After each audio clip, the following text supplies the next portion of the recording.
we tend in our culture to take a handshake as a form of virtuous solidarity. It means something, and if you betray that, then you've made a very simple kind of moral mistake. And there is a great deal of moral clarity to Animal Farm and 1984 Mm. for all their complexities. That they are books just warning us against ill behavior, bad behavior.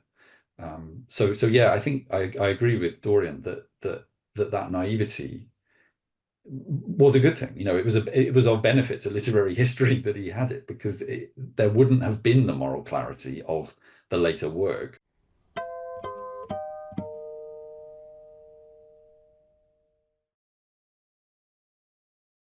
Hello, welcome back to Cambridge Forum, coming to you live via Zoom.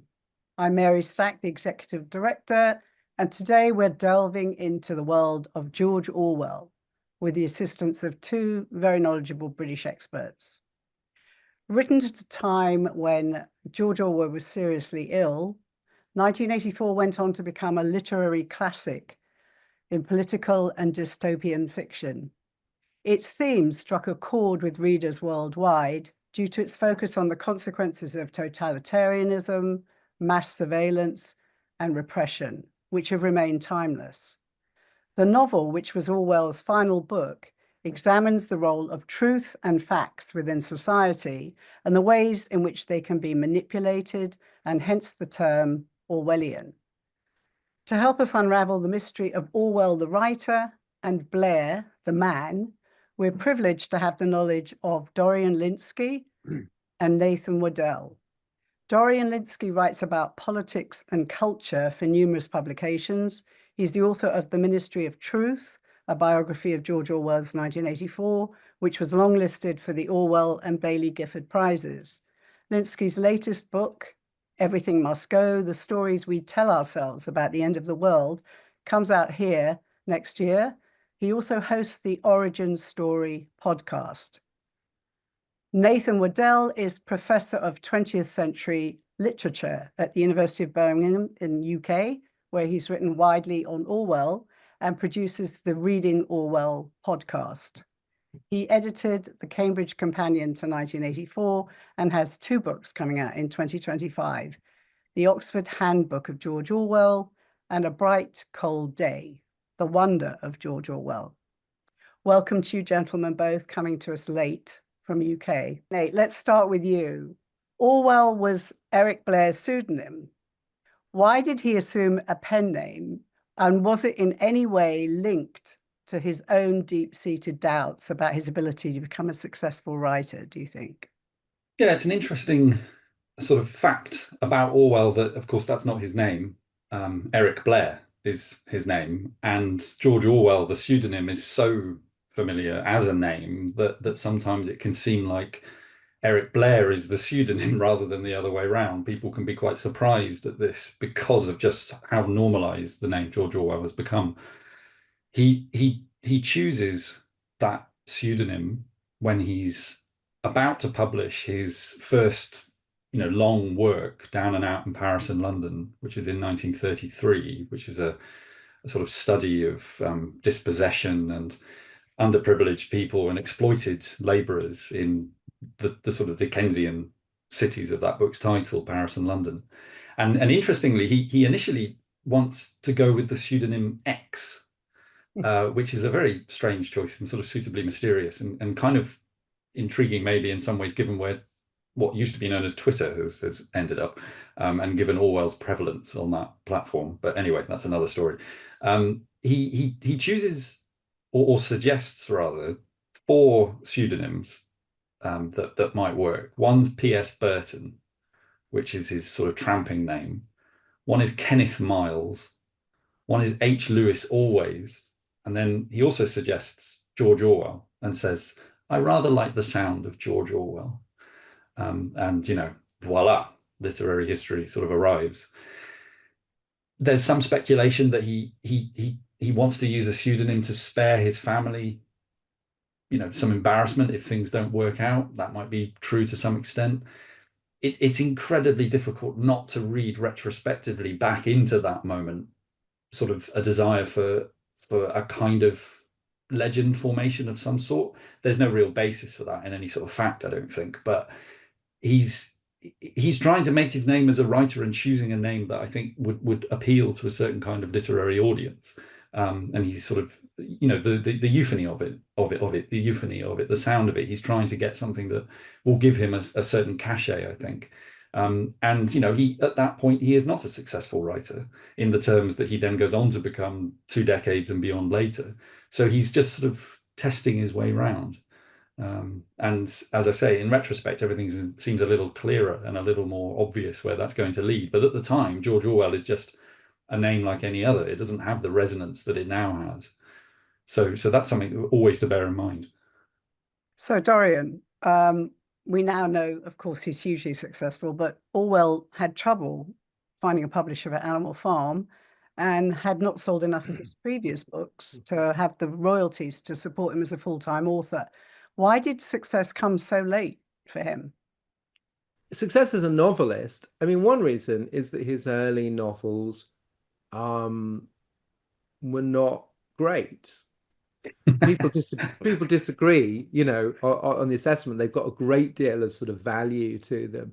But if you read them, it's not surprising that they weren't massive successes. He was a success as a journalist, but he was unbelievably self-critical and thought that wasn't sort of real success. But he was sort of hugely admired in journalistic circles, in literary circles. He was admired across the Atlantic for his essay writing. So the thing is, we don't remember journalism like we remember novels. And so there's the likelihood is, had he never published Animal Farm in 1984, that a lot of his journalism would simply be out of print, like most journalism. You'd have to go through the archives to find it, which would be a shame because, that is some of his finest work.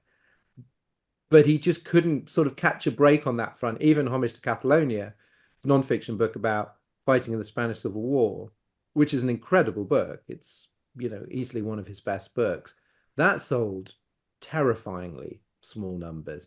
The reason he had problems with Animal Farm, though, wasn't that he wasn't a commercial proposition. It was because of the political content, that it was a satire on Stalinism. And so lots of different people didn't want to publish it. Some people because they were sort of Stalinists or had some sympathy with Stalin.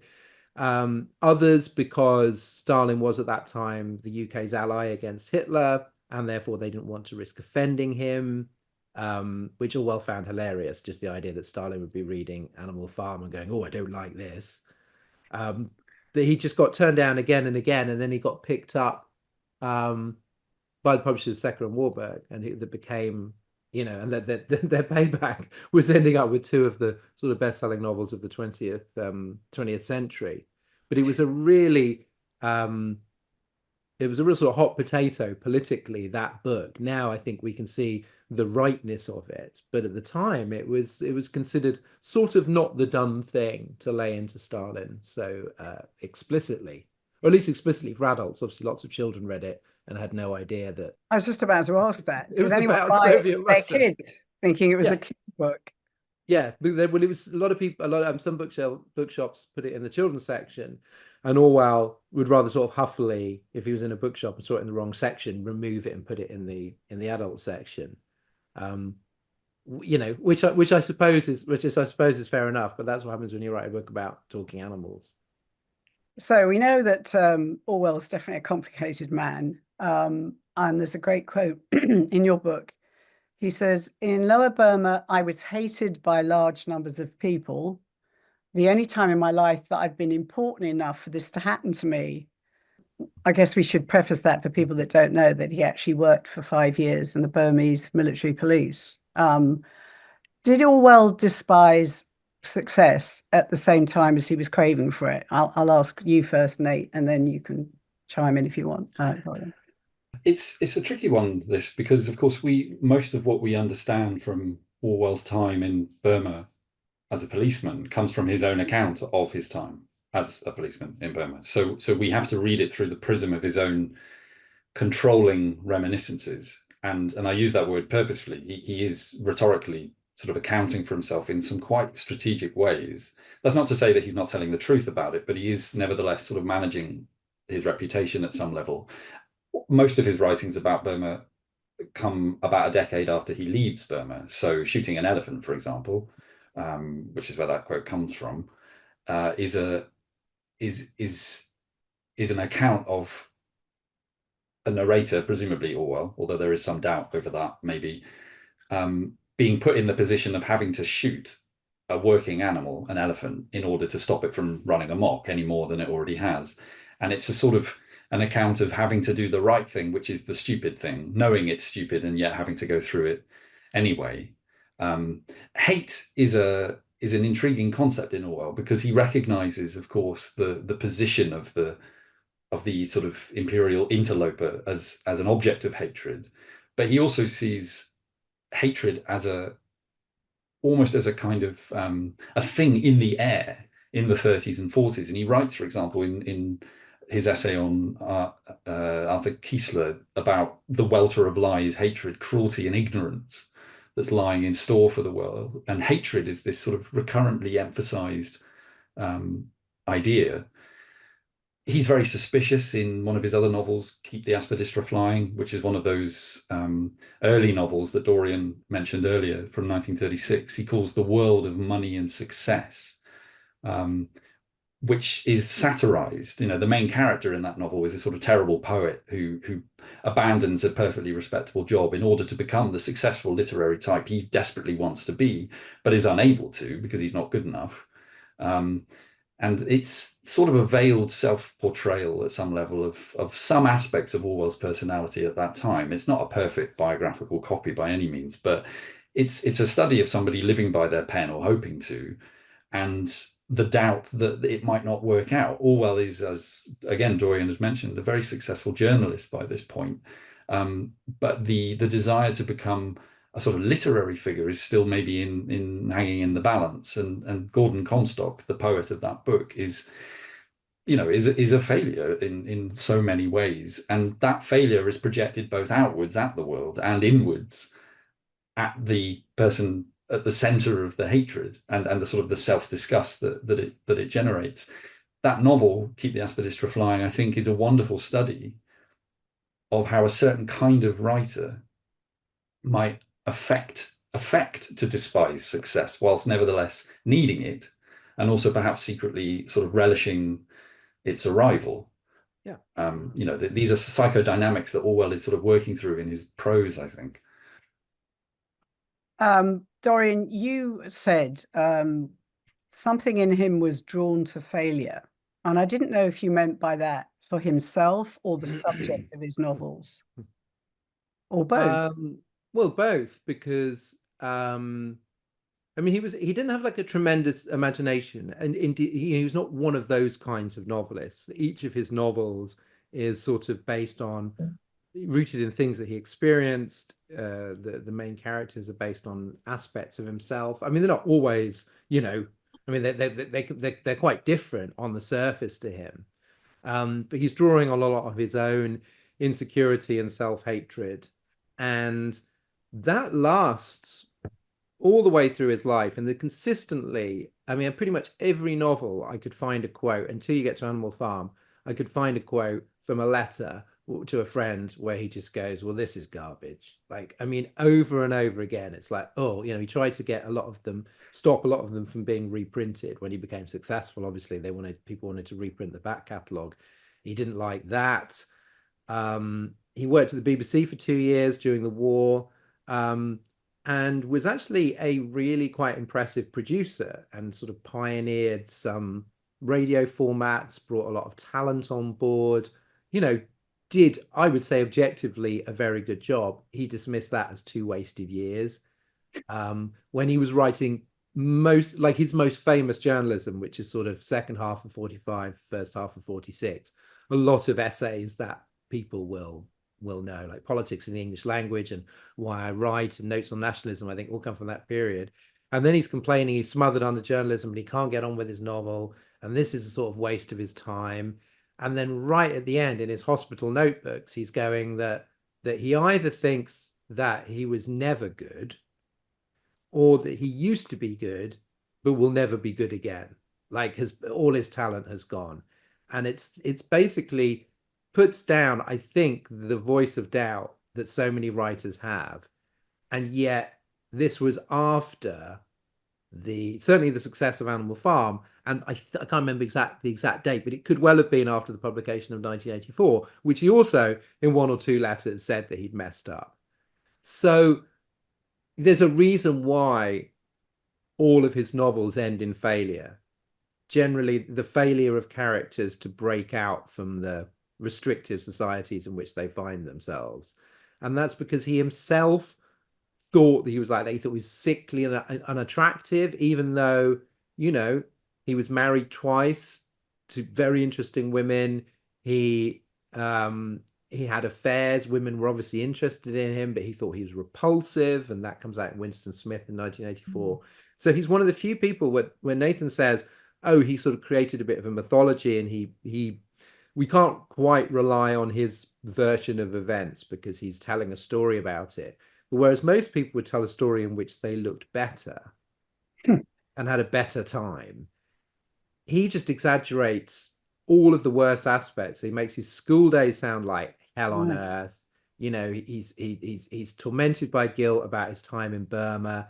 Like everything that he writes about himself is bleaker and darker and more damning than it seems the reality was. A lot of people found him just, you know, eccentric, but like nice company. You know, he was not what he sort of portrayed himself as. He was very good. I just wanted to say about why I write that essay that you mentioned, Dorian. It's always, I've always found it very funny that one of the things that he foregrounds as the sort of one, or well, he certainly puts it first as the prime motivation for a writer is sheer egotism. Yeah. And he's just very clear-eyed about sort of confessing to that. You know, there's other noble purposes, but often it just begins there, that you just have this ego that you want to satisfy. That doesn't strike me at all about him being egotistical. I mean, I think the contradiction there is fascinating to me. You've got a quote here about him being an unhappy man. You said that his first 4 novels were rebelling against the stifling social orthodoxy of imperialism, religion, capitalism, and suburbia. Of course, he was a product of all of that. But then, Nathan, you said there was some witness that had seen him whipping a man in Burma. So he's got this other side to him, hasn't he? Well, this is one of the puzzles of his life, because because we don't have, you know, a great deal of knowledge about his time in Burma. You know, there is knowledge, sure, and biographies, you know, are plenty about that time, but actually getting into the psychology of the man is difficult at that time, or more difficult. Presumably, he goes to Burma in a spirit of enthusiasm, otherwise he wouldn't have gone there. You know, he could have done other things. He doesn't. He goes there. When he comes to write about his time in Burma later, in particularly those 2 books, his novel Burmese Days, which is 1934, and the Rotowigan Pier, which is ostensibly about, you know, mining communities in the north of England. But the second half of that book has a lot of autobiography in it, or sort of apparent autobiography. And he writes there about what he calls the machinery of so-called justice, and he sort of uses a lot of irony in describing these things, and his part in the part that he played in that, in administrating justice in Burma. And there he does talk about, you know, that he would hit servants and he would hit laborers, and he was a violent man. At the same time, he's confessing to a huge amount of shame and guilt that generated in him, and that in some measure, I think, could quite plausibly be taken to be the prompt for a great deal of his writing, or at least the impulse, you know, to expiate that, to get through it. It's always of interest to me that one of the most sort of telling episodes in Such Were the Joys, which is his reminiscence of boarding school that he writes very late in life, is an episode of being whipped by the headmaster. And, you know, that trauma never leaving him. And so he's got the typical kind of bully's guilt of being complicit in the thing that he inflicts upon others, and can't get out of that self-generating cycle of shame. So failure, you know, these themes of failure, and contradiction are felt in his body, I think, throughout his life, and they have various outlets through which he tries to atone for it. One of them is writing. Another one is going to fight on behalf, both literally and sort of metaphorically, on behalf of those who can't stand up for themselves, or that's what he thinks. He does that literally in going to Spain. He also does it as a sort of sociological mission to try and bring attention to injustice in that sense. You can read these things as efforts to kind of make amends at some level, however successful or unsuccessful you may see them. So he's a fascinating kind of case study in shame and what that means for a man and for a person in that time. And you wouldn't get some of his best work without that. It seems, it seems it's hard to believe that somebody who was not trying to kind of exercise the shame and the privilege, certainly mostly what he did in Burma, also perhaps something to do with having gone to Eton, would not write down and out in Paris and London, and would not live in the manner that obviously he writes about in that book, might not have gone to Spain. There's just so much that he's trying to rid himself of, and that so many of the things that he comes to despise are things that he himself was complicit in, like imperialism, like it's certainly one, most of the time private education, although he did think of sending his son to private school, so he wasn't entirely consistent on that one. But like Nathan says, it's like that thing that some people criticized him for. It's like, kind of public schoolboy imperialist turned socialist. It's like, yes, like he was well aware of that. That was kind of the point. The funny thing is that he was uncomfortable almost everywhere. I mean, he didn't fit in Eton. One boy said that, he had a perennial chip on his shoulder. You say he was uncomfortable with women. He thought he was ugly. It seems like this is a therapist's, golden opportunity gone west here to understand this poor man, because he had an unloving home life. I think his father was a bit of a bully and was hardly ever around, right? Then he gets shipped off to a posh school where he's not really posh. What did he call himself? Lower upper middle class? What was it he called himself? And then he's part of the establishment by going to Burma. So it's almost as though he's trying on roles for size, that he's not quite sure where he fits, if anywhere. Would you agree with that? Well, I mean, as you were speaking, it occurred to me that one of the culminating scenes, of course, in 1984 is a kind of perverted therapy session.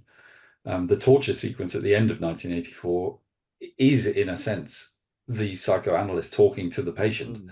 It's just that the terms of reference are inverted, the curing that occurs. And that word is used in 1984.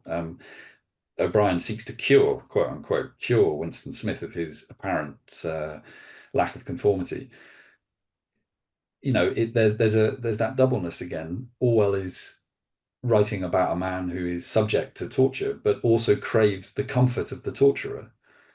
He sort of lives out that doubleness in so much of what he does, and that never quite fitting inness that you're referring to is written on his body at some level. He's a tall, gangly man who doesn't fit in physically as much as intellectually or socially, depending on the context.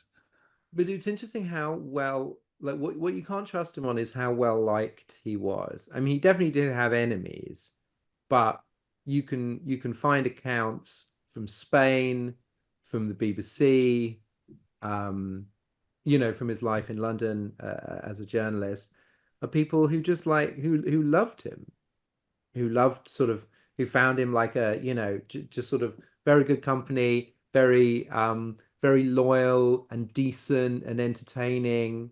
Not this great raconteur, because unfortunately he got shot in the throat while he was in Spain. So he had this kind of really thin voice, which meant that he was a terrible broadcaster, which is why basically they took him off the mic, the BBC, and made him a producer, because he just sounded awful. And so it was quite hard for him to be heard in noisy restaurants or pubs or whatever. But so many people liked him. There were the memoirs that his friends wrote about him. you know, there are so many letters and diary entries and reminiscences, and a huge range of people. He was liked by you know, anarchists and Tories and, you know, and soldiers and intellectuals and the guy down, you know, the guy down the pub.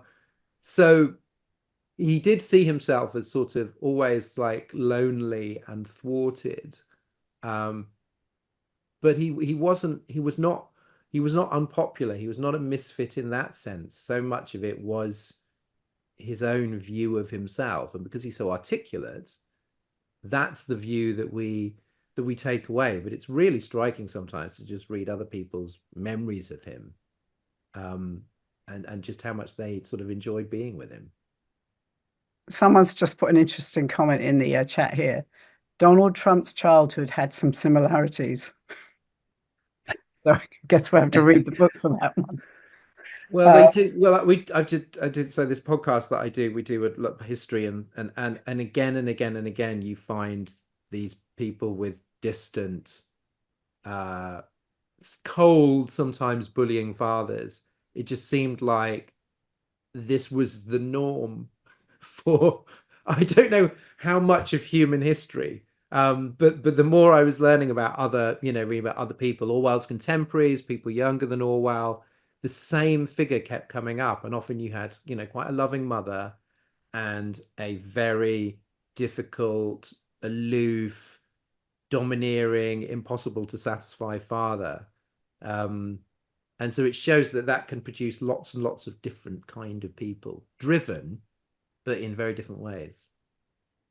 Interesting point you were talking about there about the Spanish Civil War, because you give a great description, Dorian, in your book about the Christmas morning or something that he bowls up and says he's off to Spain to his friend.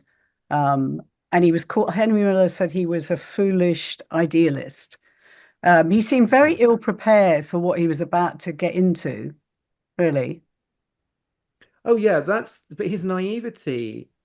I mean, one, I find it very charming. But two, it's political naivety, not just what it would involve, sort of combat and, you know, whether he'd be any good at it. And, you know, he did make mistakes. I think he got shot. Nathan will probably remember this. But I think he got shot because he was just like, there wasn't no need for him to be shot. He just stood up at the wrong time, or was having a cigarette break or something. So yeah, so there was a bit of that, but also the crucial thing, and perhaps the reason why he wrote Animal Farm in 1984, was his political naivety. That he thought that here was, as many people on the left did, that here was this clear moral battle between the left and the right, between fascism and sort of everything that he valued. And it's while he's there that he, you know, and when he arrives in Barcelona, it seems almost like this kind of socialist utopia. I mean, he'd missed a lot of the bit where they were burning churches and executing people. But when he was there, it was wonderful. And then, you know, when he comes back, it's basically under the command of the Stalinists, because the Republic was getting so much military financial aid from the Soviet Union. And it's basically like a police state. And this is stuff he describes in Homage to Catalonia. And that horror that he has been fighting for this small, fairly unpopular, quite sort of niche ex-Trotskyist group that the Stalinists hate and are lying about. And he's sort of aware of the decency and bravery of his comrades versus what the propaganda is saying that they are. So that's this massive betrayal. And now he's like, oh, almost like, not that he was ever a hardcore communist by any means, but certainly the sense of like, oh my, you know, what has Soviet communism become? And then when he comes back to Britain and tries to, you know, publish his thoughts on what he's seen, both in essay form and book form, he finds all these doors shut in his face from people that he'd previously written for, like the New Statesman, like publisher Gollancz. They don't want to hear it because it's inconvenient and embarrassing. And from that impulse, the way he describes it later in Why I Write, is where we get, you know, we get Animal Farm, obviously directly, to some extent 1984, this idea to make people see, you know, how revolutions can be corrupted and how ideology can lead to totalitarianism. And I do wonder whether somebody that went to Spain less naive would have been less shocked. I don't know what Nathan thinks about that. And you do get the sense, I mean, that there's the opening scene of, or the opening sort of depicted scene anyway, of Homage to Catalonia, where he sees an Italian militiaman and sort of goes up and shakes his hand and is struck by the intimacy of that encounter. And then later in 1984, it's precisely a handshake between O'Brien and Winston that marks the beginning of the end, because it's a lie. And there is a certain naivety in that I think is both appealing and sort of quite telling, i.e. that someone might not mean a handshake. And it's not so much that Orwell himself wouldn't have seen that, but he chooses to make it symbolically resonant. And it's got a kind of, and I don't mean this as a criticism, but it's got a sort of childlike simplicity to it in a positive sense. You know, we tend in our culture to take a handshake as a form of virtuous solidarity. It means something, and if you betray that, then you've made a very simple kind of moral mistake. And there is a great deal of moral clarity to Animal Farm and 1984 for all their complexities. You know, that they are books just warning us against ill behavior, bad behavior. So yeah, I think I agree with Dorian that naivety was a good thing. You know, it was of benefit to literary history that he had it, because there wouldn't have been the moral clarity of the later work. Something that I would love to know is what would happen to that moral clarity in the books that he intended to write after 1984, of which there is some evidence that he wanted to. He was going to go back to the sort of colonial context that he'd written about in Burmese Days to an extent, but of course never got the opportunity to. So I wonder what would have happened with that after 1950, but we'll never know. We've had some questions coming in about, well, two very different ones. One is asking about, looking at the world today, what would his vision of the telly screen have been? How accurate? And then somebody's asked, is the role of dogma in society the central detail that ties current USA culture with the society of 1984? Anybody want to go after either of those? It's really impossible to answer, because it was a real punt on Orwell's part. You know, there were hardly any televisions in the country. You know, television was really, I mean, it'd been going before the Second World War, but then it had been paused during the war. And there weren't even the components to build televisions, to build many, you know, to manufacture many televisions. So he didn't own one. And he didn't really work out how the telescreen works.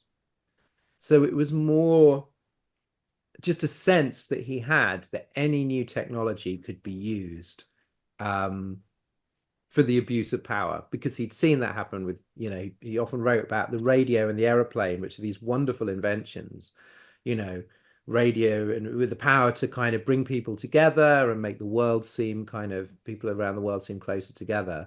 And they were used for propaganda and dropping bombs. So he saw that. And in that sense, I mean, I think it's really, you know, you don't really play the game of what would Orwell have thought about this or that. But in that sense, you can sort of project that forward and go, what would not have surprised him? I don't think, for example, that he would have been I can't imagine him being a sort of an internet utopian, you know, like in the early days of the internet, when people thought, this is just wonderful, and the more that we get to talk to each other, the more our differences will melt away and it will bring us all together.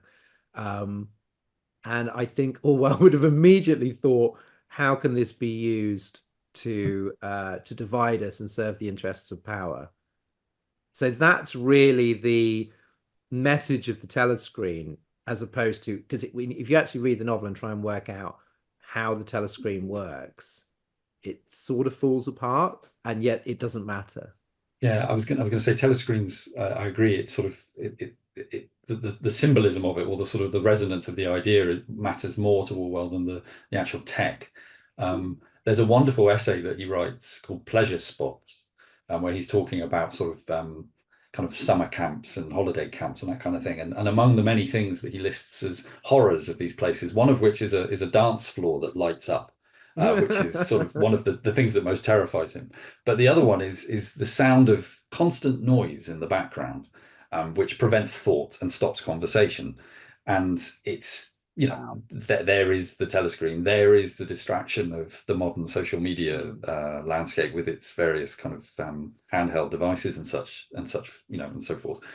He's not talking about those things, but he is talking about the tendency for power to deploy itself as distraction, and what can be smuggled in behind that, or just more simply, what can be prevented from occurring in the first place. Aldous Huxley wrote a letter to Orwell in hospital saying, I like 1984, but it's not as prescient as my Brave New World, which is a bit of a low thing to do. But if you, those essays, which I think it's so useful for, you know, for these essays are in print and people can read them. That one that Nathan mentioned, which I'd forgotten about, it shows you actually a much more Brave New World view of things, and how, you know, consumer culture and entertainment can be negative. So there's all these different ways. He had a tendency to be able to see the potential for totalitarianism in pretty much anything, which could make him sound a little cranky sometimes, but he was always alert to these dangers, even, like I said, if in a light up dance floor. I'm trying to remember now, this is a vague paraphrase, but I remember that he said something along the lines that if you keep the proletariat entertained with sex and sport, like in tabloids, then you could do anything. The government could do anything. And that always struck with so true to our present society with me, that, you know, we've got huge distraction now. I mean, he didn't think out social media, but you're absolutely right about the distraction factor. What can you put people's attention in so that they're not really noticing what's going on? The big picture is eluding them. I just wanted to remind people that perhaps don't know that Orwell lived through a very turbulent period of history. So he witnessed Spanish fascism, then the rise of Nazism. He was of course, in London during the Blitz, and then the outcome of totalitarianism. But yet he remained a staunch liberal. You say he believed in a distinctly English form of democratic socialism. So what do you mean by that, Dorian? Well, really, it was a kind of, and I think this is quite relatable, that his version of socialism was basically a version of socialism for one person. You know, that it's tailor-made for George Orwell.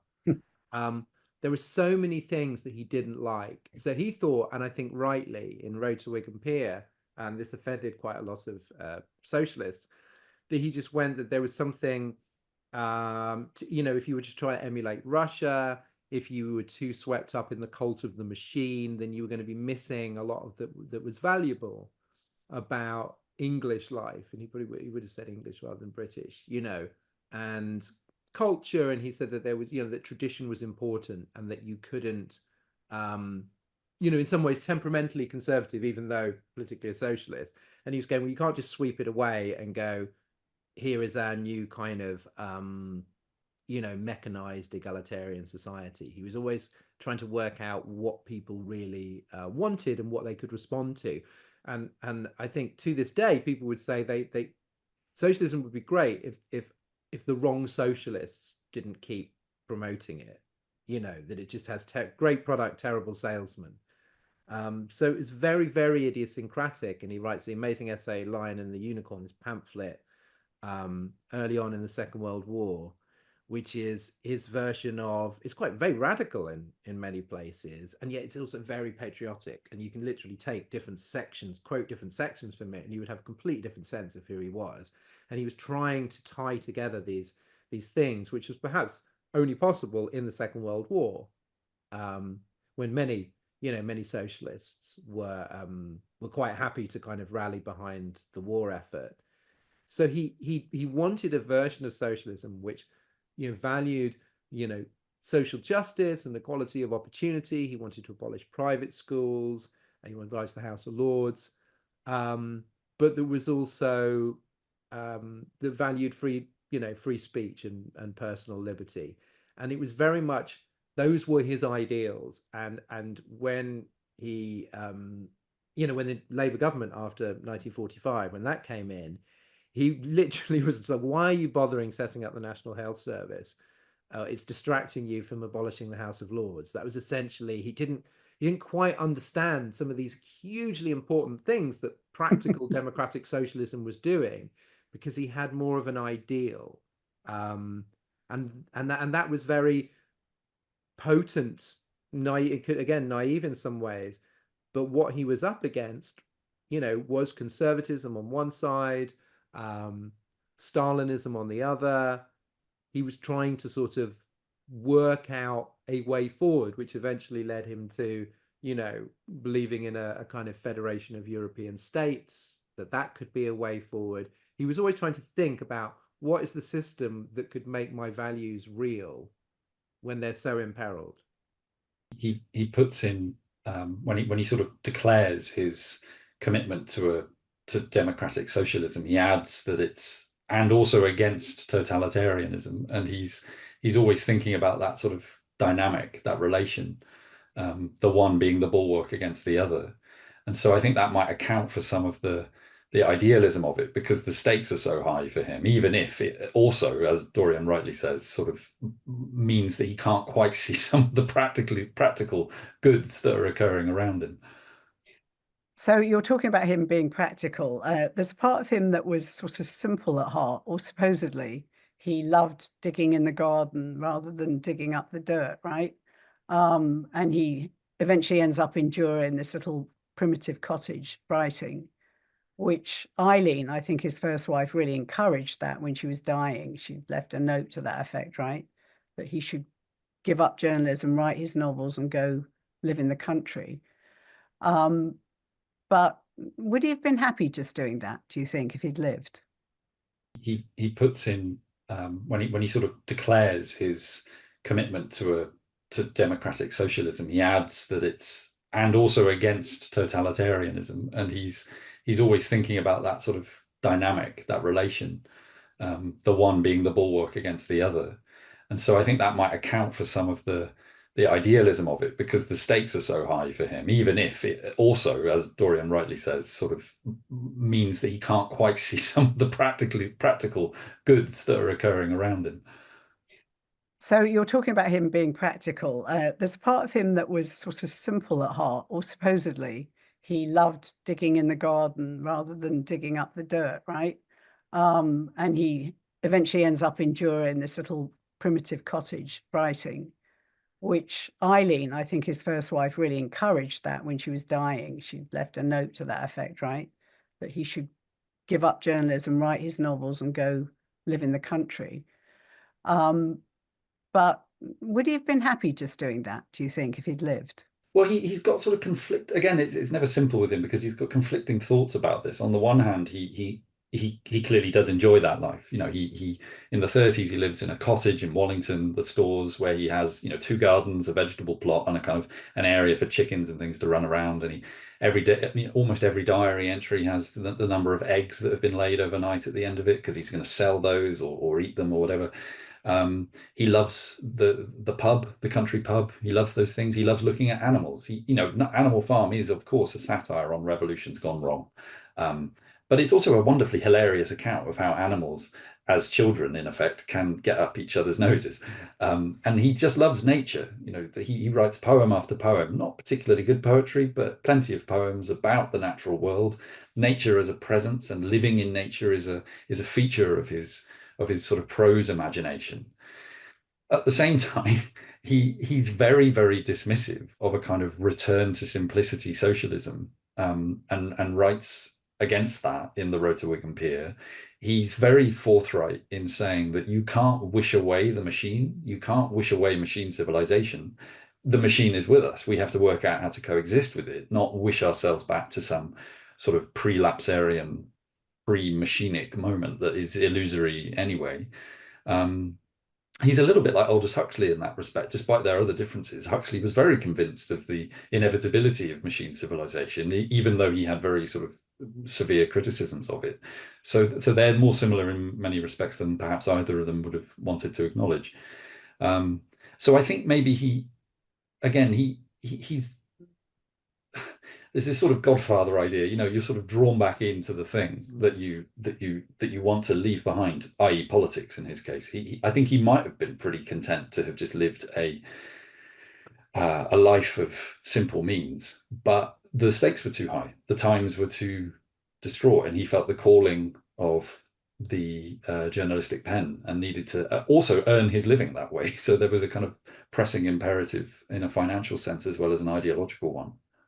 But what I like is that when he's writing about gardening in particularly, like he knows where he is and he knows what success and failure are. Like your vegetables or your flowers grow or they do not grow. And if they do grow, then you've done well. And compare that to the way that he writes about his books. And like many writers, sometimes he's confident, sometimes he's full of doubt. And so it's like, it's so subjective. It's like, is this good? Is this latest piece of journalism any good? So there's definitely like he was very good at finding the solidity in simple tasks, and I think Nathan's kind of right. I think he could have, if the Times, if he'd felt that he'd made his point in 1984 and then wanted to write different kinds of fiction, which he clearly did. Now you can imagine getting swept up again in, the Korean War and, more about nuclear weapons and plenty of political things to be engaged with through the 50s and 60s. But it's also possible that he might have felt that he had earned the chance to write about other things.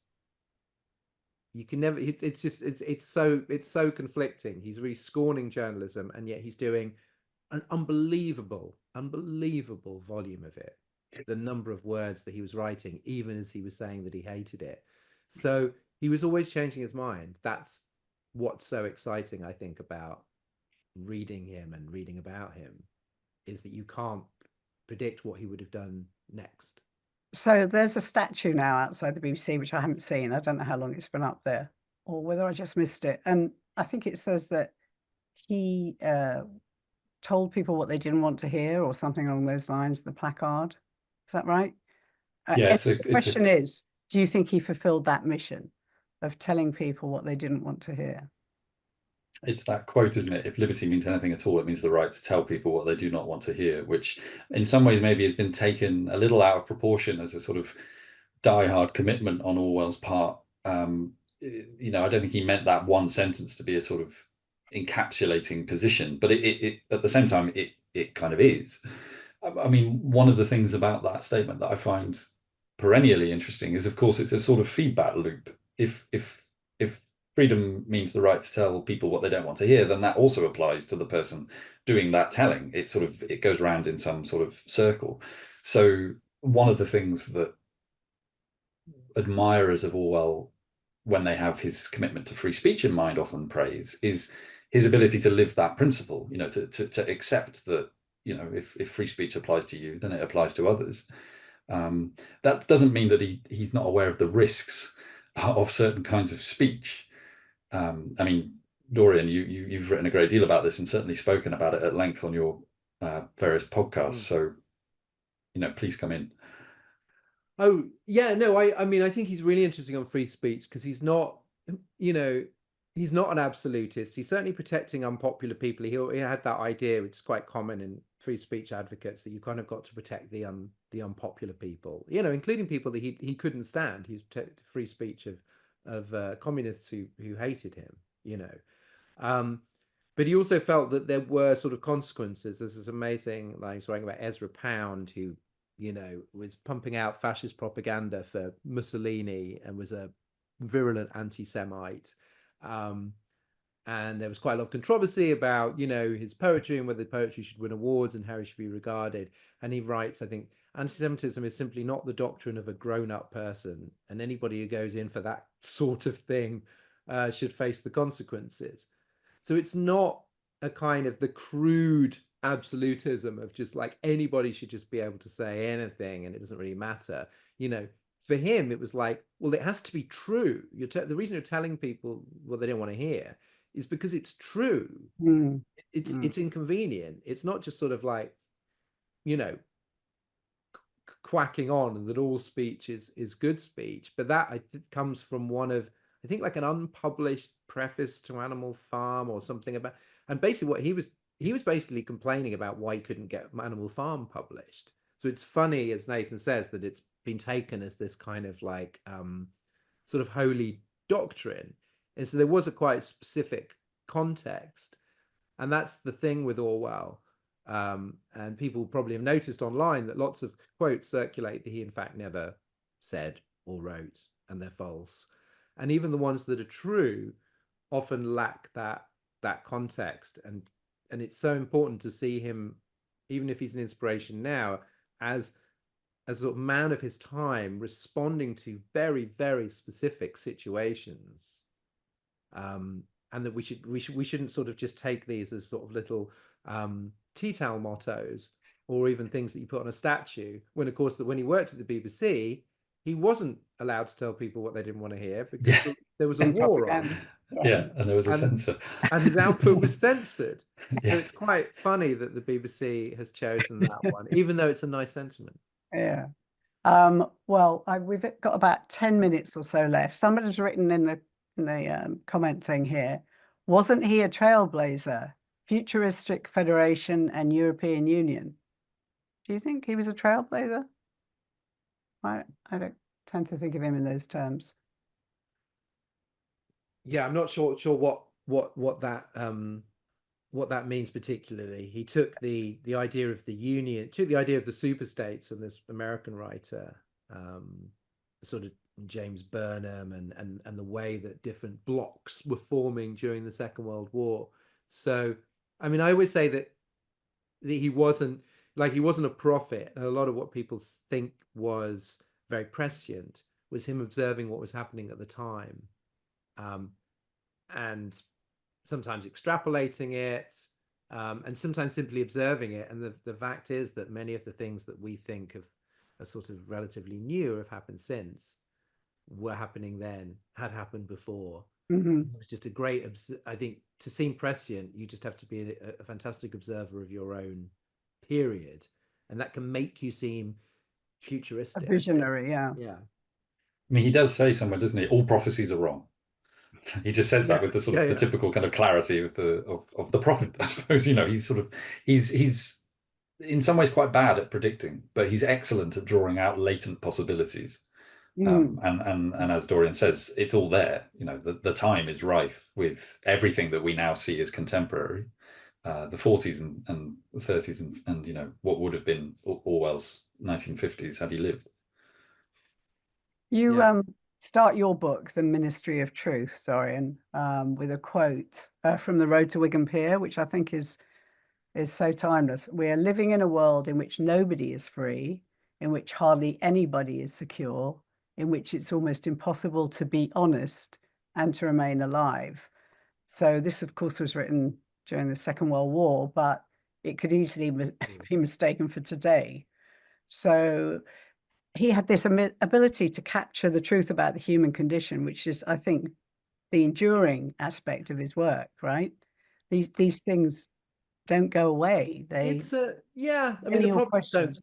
the problems don't go away. I mean, I think that's a bleak view. I wouldn't take that line and apply it to you know, everybody's life today. But yeah, these things are, most of these things are sort of eternal. You know, that dogma will end up destroying people. You know, that he was comparing aspects of Stalinism to the Spanish Inquisition. You know, comparing modern dictators to past dictators, saying they're new, they're not just reiterations of the same old type. There's always something new about them, but there is a continuity. So really, he was so aware of these continuities, and that these problems are never solved, and that therefore you have to be vigilant. And if you want to achieve economic justice, but you also want to, you want to preserve liberty, then you've got to be on your guard. And these things are never fixed. And I think maybe at certain times in history, people get a bit complacent and think they are. Now it's not a complacent time, I would say. The fact you said you thought that was bleak, a lot of people are drawing those kinds of parallels with the situation that we find ourselves in now, confronting the next administration. There is a bleakness because we've already been there. And now it's going to be worse than it was before. So there is this awful deja vu feeling for everyone. So maybe it's a little bit different because you're buffered in Europe. I don't know.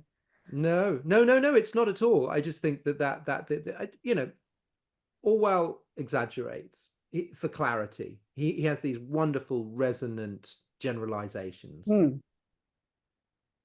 You know, and it's okay not to take those you know, at face value, because that was the kind of writer that he was. If I would not want to get in the way of anybody's bleakness, for sure. Least of all Orwell's. Do you want to come in on that at all, Nathan? Well, only to say that, of course, a novel like 1984, though it took a great deal out of Orwell in the writing and is a bleak book, nevertheless has a kind of attractiveness. And Bertrand Russell noticed this. He said that we sort of relish the awfulness because it sort of is a displaced trauma that one can experience vicariously through narrative. And you know, Russell and Orwell were friendly. They knew each other, and they sort of read each other's work and commented on it. And so it's no surprise, I think, that he sees that there. I mean, this is one of the things that I think is maybe not so often noticed in 1984. It is a book of warning, but it's also a book about how we become fixated on disaster and kind of return to it again and again. There's something deeply telling in its afterlife, actually. It is held up as this great work of prophetic warning, you know, beware these things. But it's also sort of enacting its own problems in the afterlife that it has. People keep obsessively going back to it again and again and again and again. You know, the Orwell industry is sort of complicit at some level in that. And there are good reasons, you know, there are good things that does, but it's not the whole story. You know, that book has a richer texture and a richer reception than perhaps we like to let on. Because there's also in that book the things that he loves and values. Yeah. You know, like you know, the countryside and antique shops, and you know, the kind of the substance of life. Nostalgia, That's really. not, I suppose, what sticks in people's heads, even though what he loves is in there as well as what he hates. Yes. So going back to the present day now for a moment. So now we've got this sort of circus of social media, which he didn't know was going to happen. The voluntary surveillance that we carry our phones around with us, and quite happy about Alexa being with us at all times. And then the harvesting of our data. And Nathan, you alluded to this when you said you were talking to your students, and you said they have this kind of resigned, what was it, resignation, sublime calm of resignation. You asked them about protecting their own information. Well, I was struck. Yeah, this was a conversation I had with a student about a decade ago, actually, Wow. and so this is, you know, before pre-Trump, but certainly post social media. And this student, I was talking, I think, about 1984 and making some comment about its warnings, and the student just said with real clarity, "It's like, it's too late, man. We've moved on. Privacy's gone. We got to get on with it." And I was just astonished at the challenge of that position that student was raising. You know, some, but not all students have, or maybe a different way of putting it, different generations have come to see surveillance capitalism and the sort of the extractive logic of that as it's just a completely uncontroversial fact of reality. It's just the material that they exist in. And you know, Orwell in various places associates privacy with what he calls grown upness. You know, sort of it's to relish privacy is at some level to be mature. But one of the things that I think is very ironically done in 1984 is that one of the best spokespeople on behalf of privacy and not surrendering one's life to technology is Mr. Charrington, who is an INGSOC spy.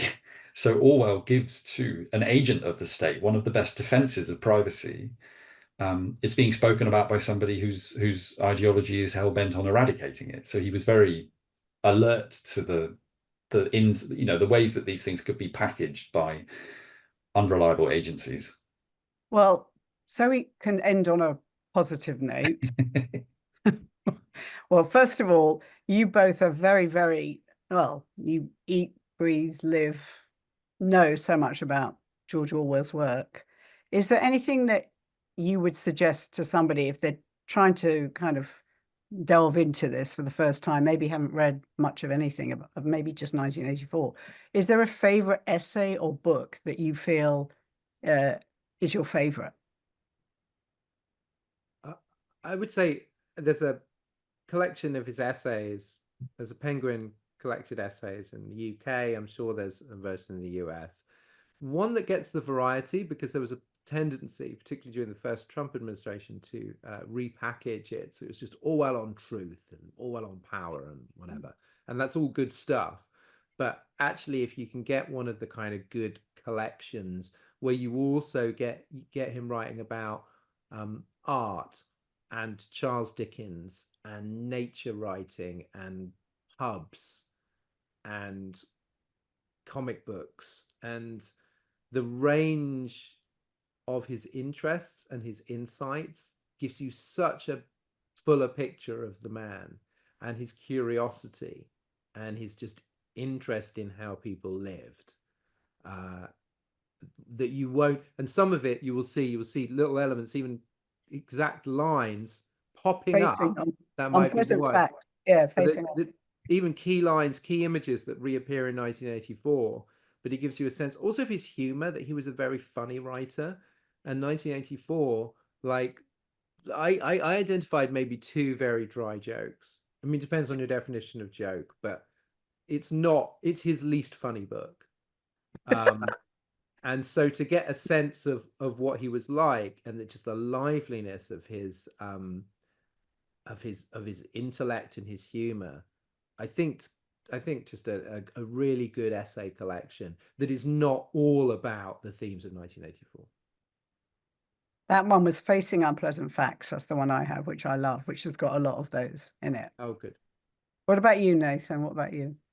Yeah, I mean, I like a lot, like Dorian, there's a sort of spoilt for choice, but I think Some Thoughts on the Common Toad is a great essay. It's short, but it covers everything. It moves from the smallest of things, the coming of spring and the emergence of nature, to the cosmic. Whatever totalitarians might want to do, they cannot stop the Earth going round the sun. There is a hard line, there is a hard limit to their power, however unpractical a point that may be. It gives you a sense of how Orwell's focus could zoom in on the minutest of things and then open up to the cosmos. And it's he can write about so many different things so well that is what keeps me coming back to it. Actually, is that the excitement of the writing, whatever the subject. Could I just add, actually, that quite a lot of his essays are freely available online on certain websites, including the Orwell Foundation one. Yeah. And that Notes on Nationalism is a fascinating one to read now, because it will seem relevant now. It seemed relevant then. It doesn't just identify certain, prejudices and ideologies, but also cognitive biases, which you would not have been aware of the phrase cognitive bias, but the way in which we are all prone to sort of tribalistic, us and them, simplistic thinking. And I think if people are thinking about Orwell in the context of contemporary politics, that essay is sort of shockingly astute about the psychology of nationalism and ideology. All right, well, we've actually gone over time. I could keep talking about this all night because I love the topic, and I always learn something more each time I talk to people like you about their well, it's a topic I was already in love with, so I didn't need any conversion, but he is a timeless writer, probably my top writer of all time. And I can easily go back and reread the whole book and find something fresh in it. As you were saying, Nate, teaching this, you must have to do that in order to keep teaching it, right? Yeah. So, well, I don't know what to do to say thank you for staying up so late to tell us all this good stuff. It really was a great pleasure. And I'm very grateful for your knowledge and your insight. So, Dorian Lynskey and Nathan Waddell, thank you everyone for joining us today. And I look forward to seeing you all soon. Bye-bye.